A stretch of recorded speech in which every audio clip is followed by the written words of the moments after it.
Hi, my name's Jess from Phoenix Coaching, and today I'm going to be talking about nutrition in a nutshell.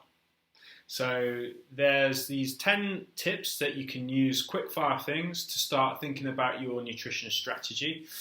Um, there, the thing with nutrition is that it's a huge topic and it's different for every single person.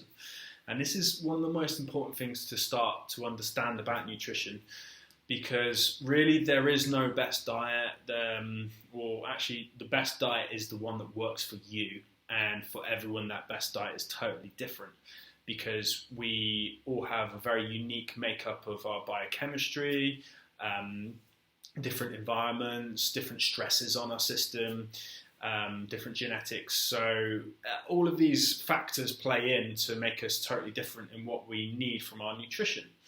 So when anyone says, "Oh, this is the number one diet that's best for everyone," whether it's ketogenic, veganism, paleo diet, Atkins diet, whatever kind of branch of nutrition, fasting, whenever you say or someone says this is the best diet for everyone, they're automatically wrong, because we are all so totally different. So an example of that is veganism. So there are some people that veganism is a great idea for, and they do really well from it. There's some people who don't do so well from it based off what their bodies require. So a good example of someone that is really, really great for is one of the Williams tennis players, Serena and Venus. I can't remember which one. I think it was Venus. She had a really bad autoimmune condition that was actually really helped by the vegan diet, and she managed to get herself back to a full place of health. The other end of that scale is a guy called Tim Sheaf, who was very much kind of poster boy for veganism for a long time, and through years of the diet, it didn't do too well for him.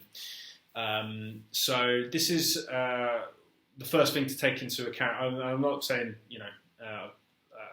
anything against veganism, because absolutely it may work for some people, not for others. Similarly, carnivore diet. For some people, it's an absolutely terrible idea, because they're just going to lack a lot of nutrients that they're going to need. But for some people, they found that it actually has really positive effects for autistic conditions, as well as a number of other conditions.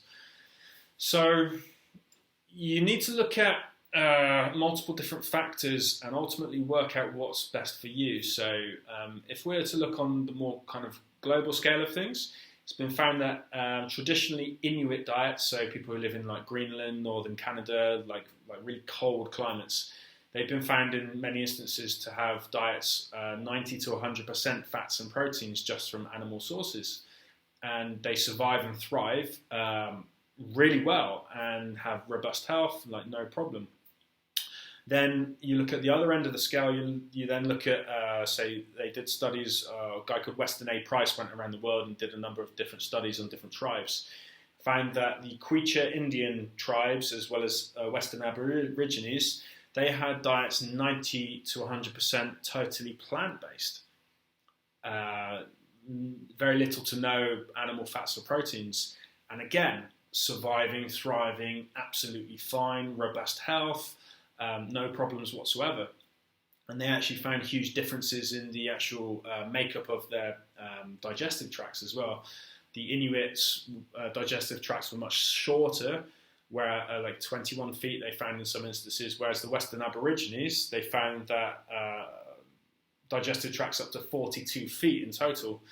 So their bodies had undergone physical adaptations based on their natural native diet. So the Inuits' digestive system became more adept at processing and digesting fats and proteins from animal sources, whereas the Western Aborigines diets became more adept at digesting and extracting all of the nutrients they needed from carbohydrates.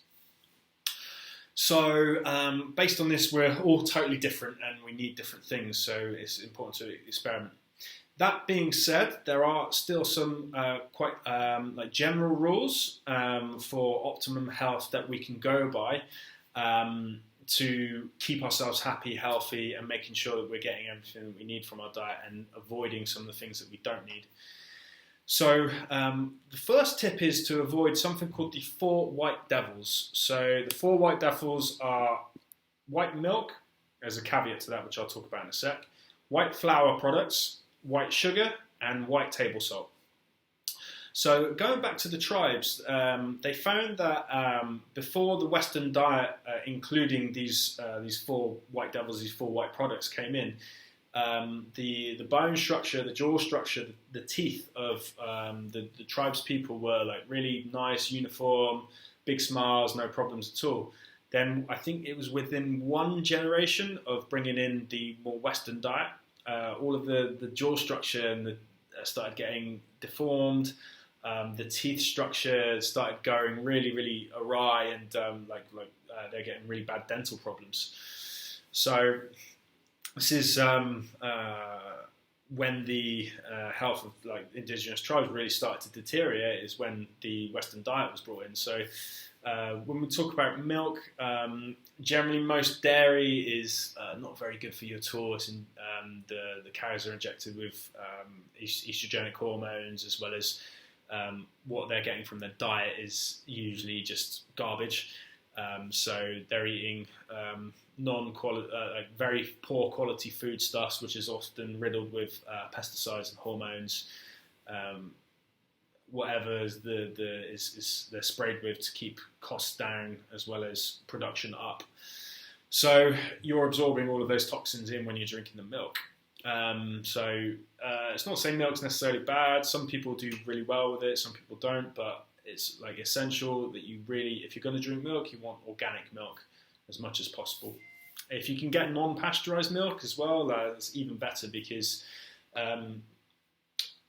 unpasteurized milk actually contains the enzymes within it that are needed and required for its digestion. So the pasteurization process kills off these enzymes, so then the system has a harder time digesting it. So white flour often contains gluten, which is often found to be an irritant within the system.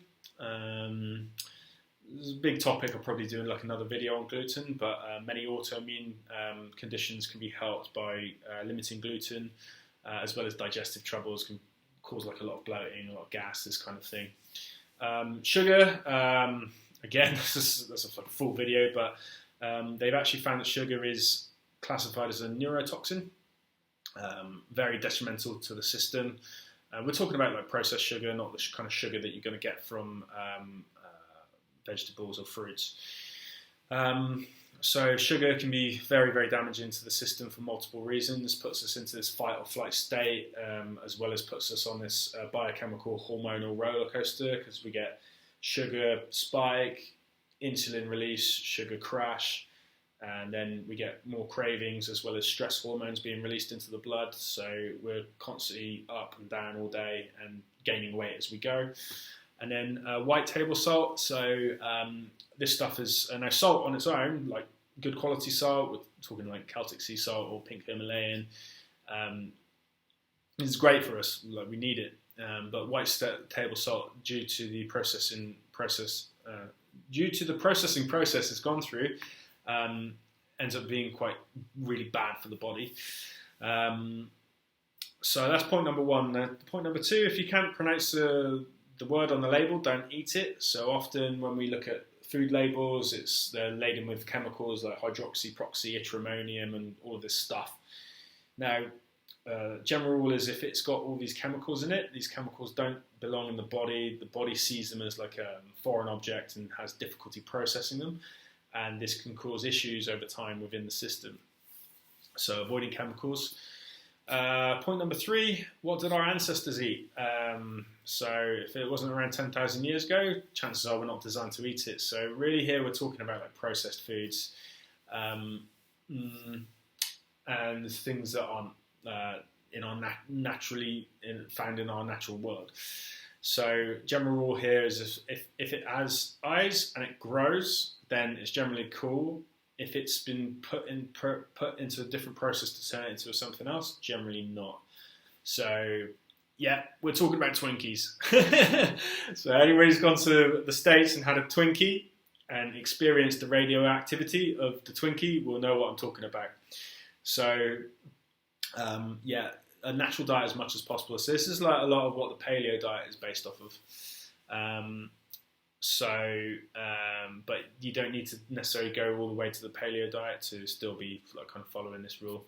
And again, like these rules are like generally if we follow things 80-20, we're going to keep a good level of health, and the system is going to be able to deal with pollutants or stressors unless there are underlying challenges with the health. Point number 4, so avoid pasteurized juice. They found that I think it's after 20 minutes, it's either 20 minutes or half an hour of processing and blending a juice, 50% of the enzymes are dead. As the enzymes as well as the nutrients within the fruits and vegetables that really help the system digest, as well as help various different processes, biochemical processes within the system. So anything that's been pasteurized is essentially dead sugar water. Might be some nutrients in it, but it's generally not the best for you. And so yeah, avoiding pasteurized fruit juices as much as possible. Always juicing fresh if you're going to juice, but be mindful about how much you juice, because say if it takes 7 oranges to get you a glass of orange juice, you're like absorbing the sugar of 7 oranges. So just be mindful. It's not don't drink it, but just being mindful about the consumption. Number 5, longer the food lasts on the shelf, generally speaking, the worse for our health it will be. So touching on the point we made earlier about processed foods and the preservatives that need to go into the food to keep it edible, as well as anything in plastic packaging tends to absorb the chemicals, BPAs from the plastic over time, which then, over the course of a lifetime eating them could be contributing to various different health problems as we go through life. Number 6, choose produce and meats in this priority order. At the top, this is if you eat meat. Certified organic free-range meats. Organic meat is next. Local farmer free-range meats is next. Commercial hormone-free meats. And at the bottom, which I advise no one eats, is commercial meats. Now, reason for this is that the hormones, pesticides, rodenticides, fungicides, all these chemicals go into the meat, and then this goes into your tissues, and then over time has various different adverse effects within the system. But also very importantly is that often the commercially raised meats, like we're talking like battery farmed, or not even battery farmed, but essentially animals that haven't had a good life. These animals, the flesh is flooded with cortisol, stress hormone, which then has an adverse effect on the person, but also the consciousness of the animal. Now, what do you think happens to you if you eat something that has been in fear for all of its life? So I'll just leave that one there. So is the consciousness of the animal that you eat. So if there's a choice between, due to cost of what organic product to get, then always pick organic meats over organic vegetables, because the higher up the food chain something is, the more availability it has to absorb toxins into it. This goes for fish as well. Like the mackerel will be better than the tuna fish because the tuna fish is bigger, so you eat more fish, so it's going to have more toxicity within it. Or abstain from meat, so eggs can be a really good alternative. There are farms that you can get like happy eggs from, whereby the chickens are treated very nicely throughout their lives, and these are some options. Now, generally speaking, for most people, going full vegan can, for a short period of time, have some really great effects because often it goes in line with detoxifying the system. Long term, quite a few people can start experiencing quite a few problems with getting enough of the right nutrients into the system. So eggs from a happy farm, there's one called Hen Nation if you live around London, can be a really, really good kind of rainbow bridge for those who are vegan but still concerned about getting enough of the right nutrients into their system, so particularly B vitamins. But if you do eat meat, organic as much as possible. 7, drink half your body weight in ounces of water per day. So you can check out the blog post all about water for more elaboration on that. Number 8, follow the 80-20 rule. So touched on this earlier, but eat well 80% of the time, and the other 20% of the time have what you want, usually within reason. I mean, like, this is like eating at a restaurant and not worrying about having the pizza, for instance. As long as the pizza's not every single night, then you're generally going to be cool. There are certain things that I would never eat, and this is like McDonald's, KFC, Burger King, like these, these kinds of places. So 80-20, depending on your goals. Now, okay, if someone's really going for like a fat loss goal in a short space of time, which is debatable about whether that's the best way to do it, due to rebound effect and also your happiness through doing it. Some people are fine with it, but you may want to go more 90-10 or even lower than that, or if you're looking for competition. But generally speaking, if we're too restrictive, the mind rebounds, and then we end up like binging sometimes. Albeit there's no reason why you can't eat healthily and enjoy things at the same time. So I'll be coming out with some recipes and different ways of doing that in time. 9, eat right for your metabolic type according to what your body needs. So this goes back to what we're talking about right at the start, with everyone being different. So there are 3 metabolic types: protein type, mixed type, and carbo type. So this is based on your genetics, where you're from in the world. So protein type, generally from colder climates. So your Inuit from the Greenland will be like the extreme of the polar type or protein type. Then your carbo type or equatorial type, there's 2 different names for it, is more people from hot countries who do better or generally on a diet high in carbohydrates. Then you have mixed, which is somewhere in the middle. So you can contact me if you're interested in finding out more about what your metabolic type is. Generally speaking, most people of Caucasian origin in the UK are somewhere between protein type or polar type and mixed type, generally speaking. And it also is dependent on the weather as well. Generally, when the weather gets colder in the winter, we go more towards the polar protein type. In the summer, when we'd naturally be having more carbohydrates from like berries and fruits, we go more towards a mixed type.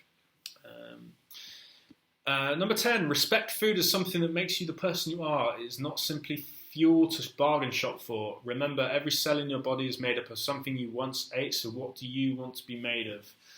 So one of my mentors came with a really great quote, is that you can't really save money on food, because the food is what your body ultimately is constituted from, the building blocks of the cells.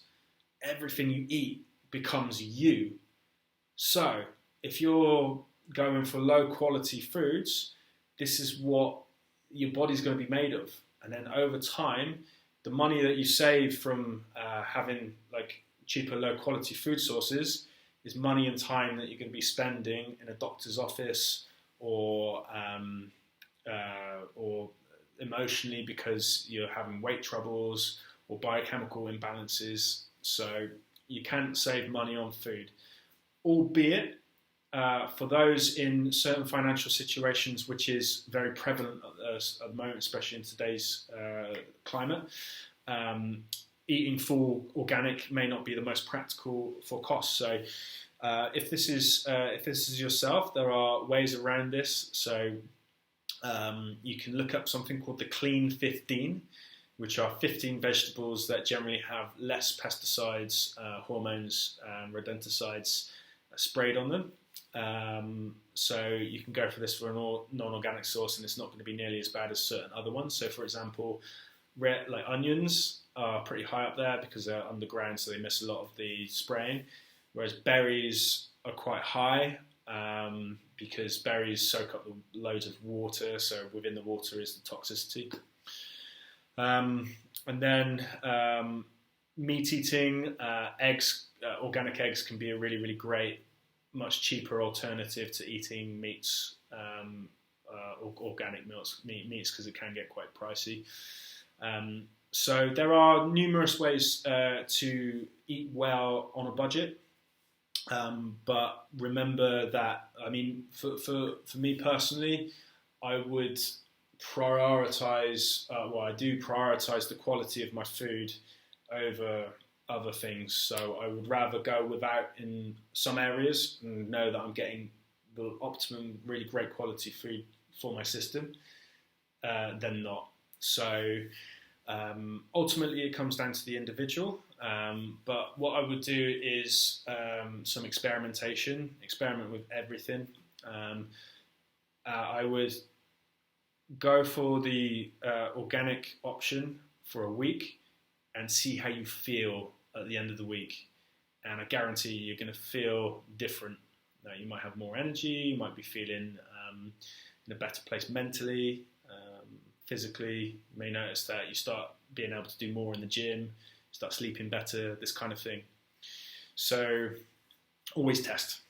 And this goes for any nutritional recommendations that you take on board. It's good to have the information, because the information is how we then form our action plan, but then always test it. How do I feel? Okay, it's great looking at the study of how this food reacts or what the best oil is or whatever, but how do I feel? 20 minutes to half an hour after you eat the food, check in with yourself. Do I feel full up? Do I feel happy? Do I feel satiated? Do I feel like I've got more energy? Or do I feel the opposite? Do I feel jittery? Do I feel anxious? Do I feel low on energy? Do I feel hungry again? So this is the kind of things that you can do, as well as keep a food diary, which can be really helpful as well. So really hope this video has been helpful to you guys. Any questions around nutrition, feel free to reach out. And nothing beats getting a personalized approach with your nutrition, which is a service that I offer. So hope this has been useful, and have yourself a great day.